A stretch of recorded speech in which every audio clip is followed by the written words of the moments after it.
I'm Craig Kenneth, a relationship coach and a psychotherapist. Every relationship is different and every breakup is different. Work with me and you'll get professional help on your situation. And if you're in no contact, focused on personal growth, my workbook series, The Knowledge, will help you make changes like you've never made before. Available now at AskCraig.net.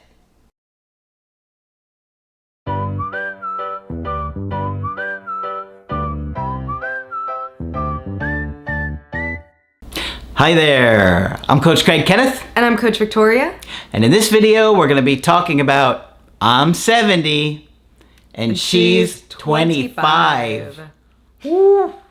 That is quite an age gap. That is. And, while age certainly isn't everything, it does come into play for various reasons, okay? One of the things that we really focus on is not so much the gap, but the health of the person and how individuated they are from their parents, their family, how much of an adult they are, and how they make their own decisions.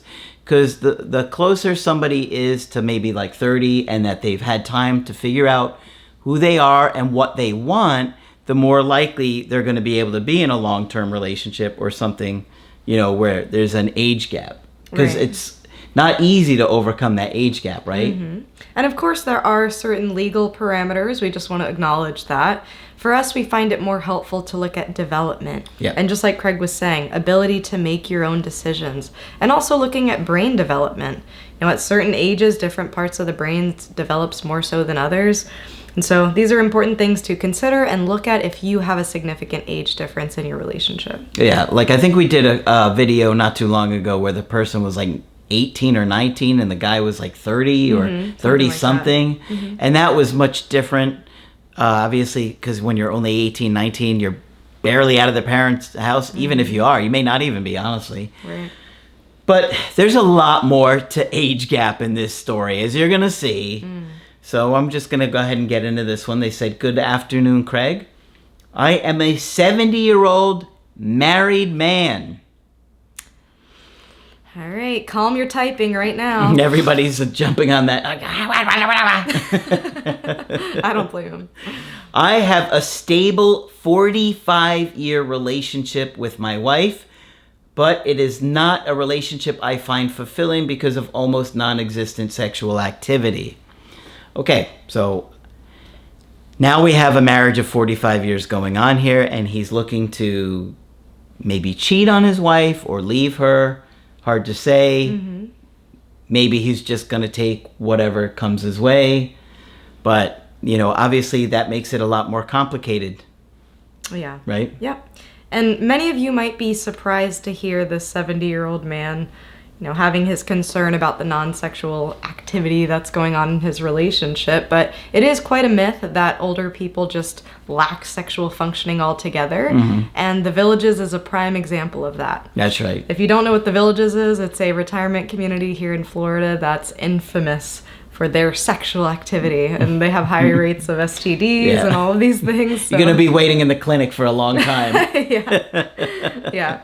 However, as people age, their libido, their sex drive does fluctuate. And after 45 years in a marriage, it's not a total shocker that their sex life has been affected. Sure. But, going after somebody else when you're married, really, that's not the way to go. Yeah. It's not fair to somebody that you've been married with for 45 years. I mean, obviously, we don't know the complexities of that. Maybe he's been begging her for 45 years to be intimate with him more. Who knows? But still, we only have the info that we have here. So. Right. And I could see how many of you are looking at his ethical decisions here and the effect that it will have on his wife. Sure. So I'm sure she doesn't know about what's going on in this story, which we'll get to. Yeah. He goes on to say that 6 months ago, I met a young woman of 25 while she was working at a shop.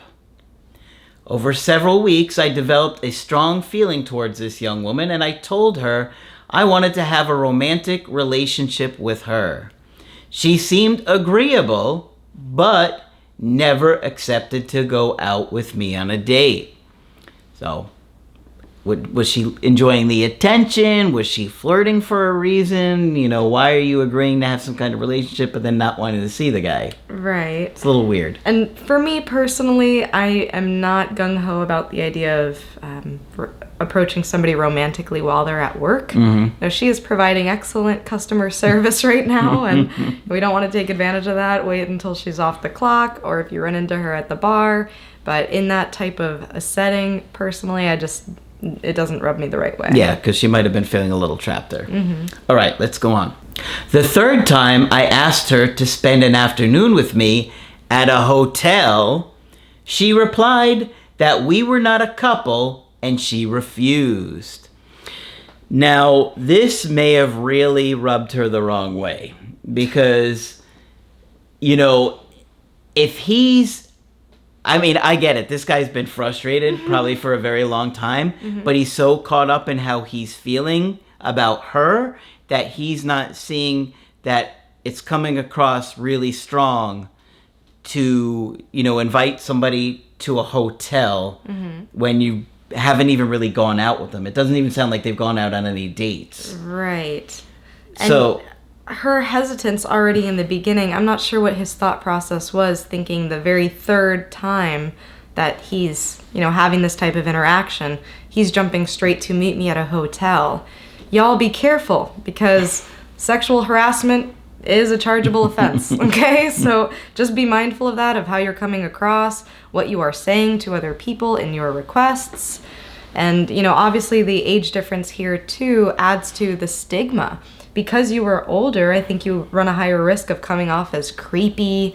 And honestly, that question, if somebody asked me on the third time, maybe the third interaction, maybe the third time you're flirting with me, meet me for an afternoon in the hotel, I'm going to think, well, what do you think of me? You know, what do you think of what you're going to get out of this type of relationship? Exactly. You know? But he's so caught up in what I want. I want to hook up with her because I'm really attracted to her.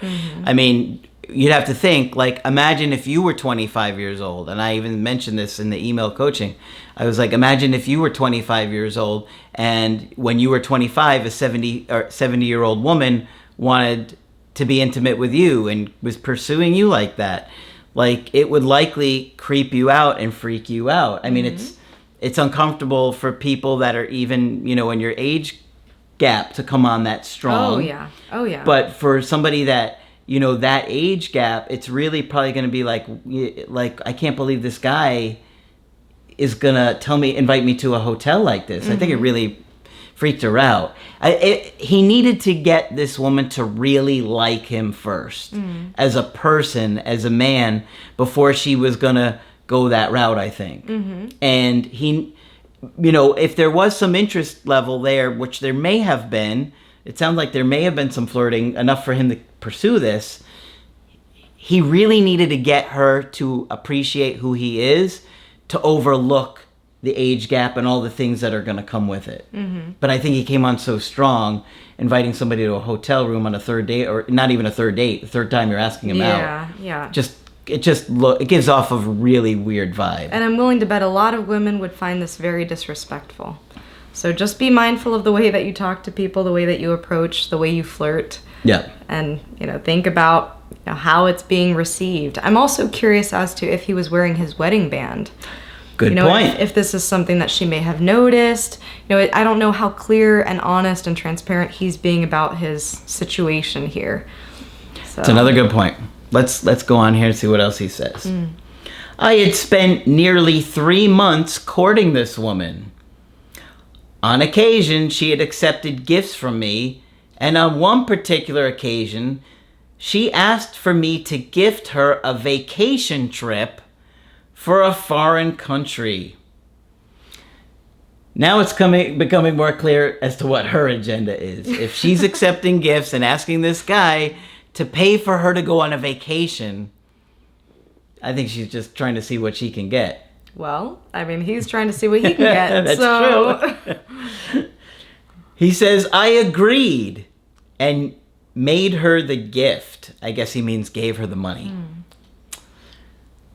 After her third refusal, I decided to go zero contact. Before I cut off communication, I wrote to her telling her that if in the future she understood that she could spend time with me, even if not in a hotel room, but rather in a coffee shop, I would be happy. Maybe he could have started with the coffee shop instead of just jumping straight. Oh, it's okay if it's not in the... You know what? Now that you've politely ignored me and declined my invitation 17 times, I'm okay with a coffee. Yeah, it's okay if you don't want to go to the BDSM dungeon tonight. Or maybe it's more like, I'm okay with a coffee.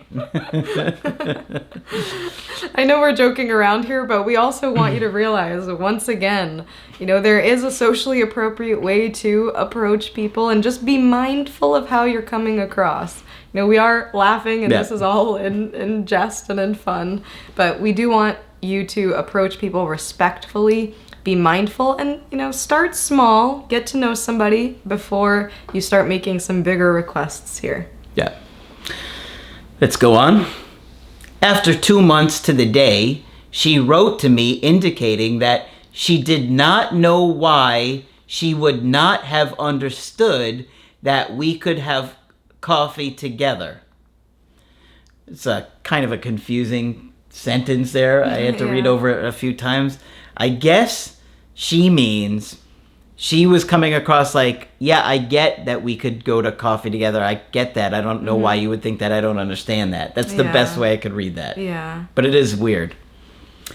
He said, those were all the words in her message. I did not reply as I considered this a cryptic, tentative, confusing message, to which I agreed. It is.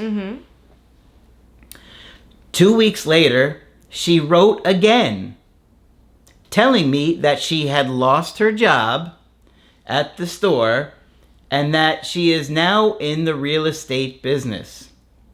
Also, she asked if I had or knew someone who had properties that she could add to her portfolio of properties. So, again, it looks like she's looking for something, real estate help or something along those lines, drumming up business, but it doesn't seem to be about him. She's being at least a little bit more direct in what she's looking for. I guess he is too. Yeah, he's been direct. He's like, do you want to meet at a hotel? She's like, do you have hotels? Do you own a hotel? Could I sell the hotel?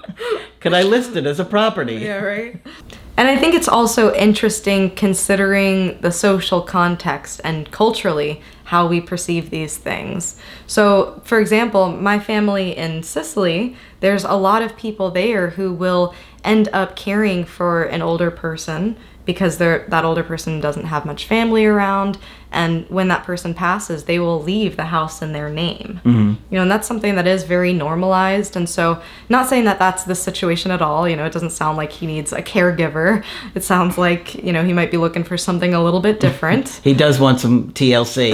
I guess so. But just thinking about what's considered normal, what's not. Here I think there is that added complexity of him being married. And so there's that. However, how we look at this can definitely be shaped by where we come from in the world, our views of it, the stigma around it. So I just wanted to acknowledge that. Yeah. That we might have a lot of judgments about this type of dynamic, what he's asking for, what she's asking for. For some people it works as long as there's transparency, as long as there's consenting adults, people can do as they wish, but we also do want to promote ethical, healthy relationships. Yeah, there doesn't seem to be anything ethical going on here. Unless they just want to write out a business agreement, a contract. Right. And have the wife sign it too. You agree to one hotel stay for X amount of hours. I agree to 7 property listings and 1 vacation for X amount of dollars.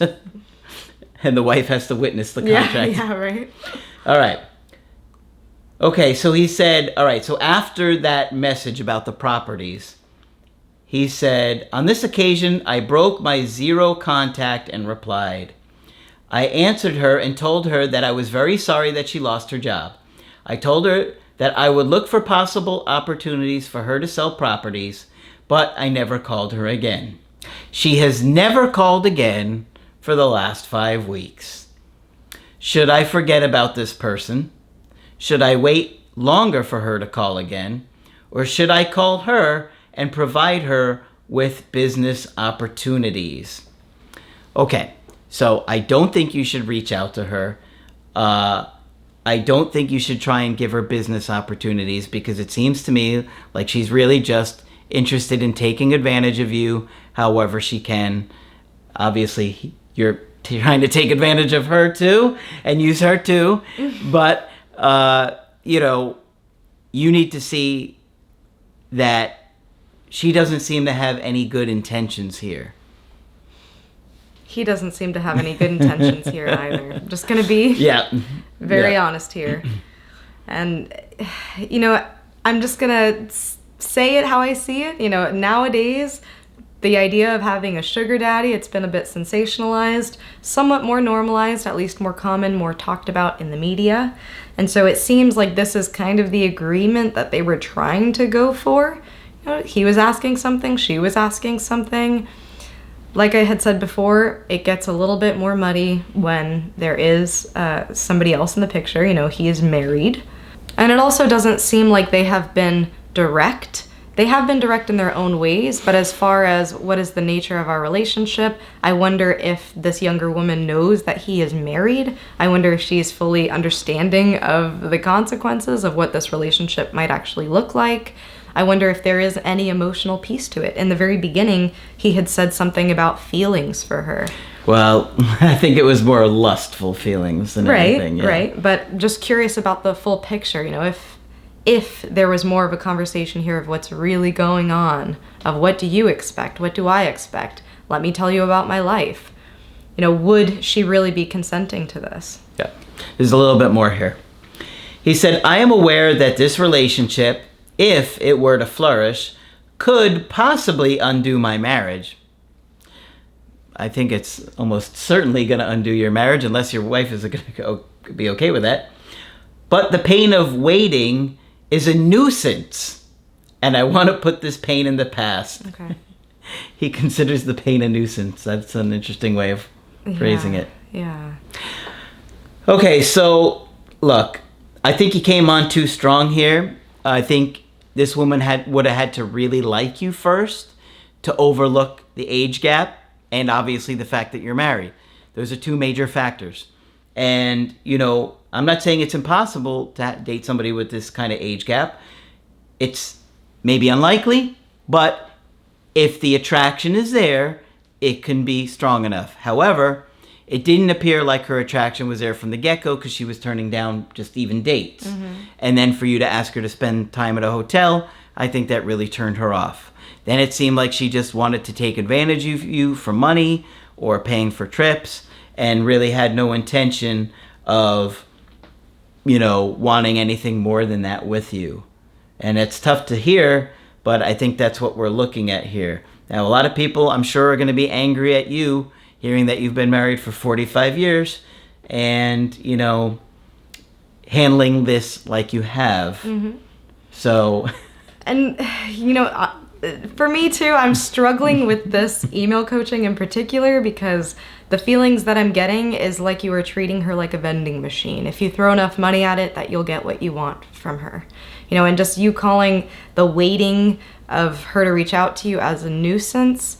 She, being a 26-year-old young woman, is not put here on this earth to please you. I'm sorry to say it. Yep. But, there is a part of me that does feel anger, frustration at the situation. The ethics here are out the window. And I really do think that there is something deeper in your life that you need to look at, in your marriage that you need to look at, and really consider 45 years together with a person. Yeah. That's tough, and, obviously we don't know the dynamics of that relationship. Maybe she was horrible to her. Maybe. I mean, we don't know. Maybe. But, you still want to handle this like an adult and mature. If you don't want to be with your wife anymore, you really should think that through and maybe have some more conversations with her. I don't know what he has or hasn't had with his wife. Mm-hmm. But, I think most people are going to be pretty upset hearing that he's so willing and eager to throw 45 years out the window just for some action. Right. And listen, it's totally okay and normal to want those things, to have sexual cravings. That's completely normal and okay. But these are discussions that, you have to be bold enough to have with your wife. Maybe there's something that she's lacking too. Maybe there's something that she would be surprisingly okay with. Maybe not. But these are decisions and conversations that need to happen, and all of it being left in the dark makes the situation that much more difficult. Yeah. I think you just got to leave this woman alone. And the only way I would consider pursuing this is if she was showing genuine interest in you as a person and not material objects. And for you to see if you genuinely, think you could have something like meaningful enough to walk away from 45 years of marriage. Is it really going to be worth it? And I will also say, as far as where you are looking for what you're trying to look for, at this shop doesn't seem like it's the best place for that. There are now sites, not that I'm condoning it, I'm just saying, to open your eyes about what's out there. If you are looking for something, there are areas to do that rather than, trying to approach people that may not really want that. Yeah. It's tough because we don't have enough information on the marriage. We don't really know what that's like. We don't know how she's treated him or what that marriage has been like. I mean, maybe she's cheated on him for the last 30 years. Who knows? But I think we're kind of trying to assess that it's a relatively normal marriage. He said it's stable. I think you and the 25-year-old both have acted pretty selfishly in this. Both, you have one agenda, she has one agenda, and it doesn't seem like either of those agendas have to do with the other, right? Yeah. So I think you should just move on from this situation and figure out what you want to do with your marriage. Maybe get yourself a therapist and work through that yourself a little bit, and then maybe figure out how to communicate with your wife and what to communicate with her. But I mean, I don't think this is going anywhere. Right. I mean, you may, unless you're willing to pay for, 6 more vacations. Right. You know what I mean? Yeah. I don't think she's gonna. I don't think so either. Have any interest in him because it seems like there was maybe a tad in the beginning, but once she started getting all this stuff from him, she was like, let me just see what I could keep getting. So it seems very transactional from both of them. Right. And that's okay, but just go to those mediums to where you can find people looking for the same thing, and also figure out, what you need to do with your wife too. This sounds a little bit like a 3/4 life crisis here. Willing to risk it all for this woman. So really just be a little bit more mindful, a little bit or a lot more self-reflective, and think about, how you approach women. And not only that, how would you feel that your wife was chasing after a 25-year-old guy and really didn't care how her actions may have affected you or the marriage? So you have to really think about that too. And I don't think he has. I think he's been so caught up in how he feels this lust inside of him again for her that he's completely forgotten about that and had any empathy for how she would feel. Right. So, I know this was a different type of video. Yeah. I thought people would find this one interesting, Yeah. and I definitely think there's going to be a lot of strong opinions on it. Yeah. I mean, I may have also made some strong opinionated comments on this video too. So, know that I'm also coming from my own personal bias, my own personal view. And Craig is coming from his own personal view too. So everything is within a context. Just keep that in mind as you're watching and as you're listening. And you can leave your own thoughts and feelings in the comments below. We'll take a look at them. Yeah. Hopefully we were gentle enough. All right. So hopefully you found this one helpful. If you want to get our help personally, you can do that on my website, askcraig.net. I do email coaching and I do Skype. Victoria is also available for Skype coaching. I'm here whenever you'd like to chat. Just click on her name on the top of the website to schedule with her. But that's it for this video. I'm Coach Craig Kenneth. And I'm Coach Victoria. And we will talk with you soon.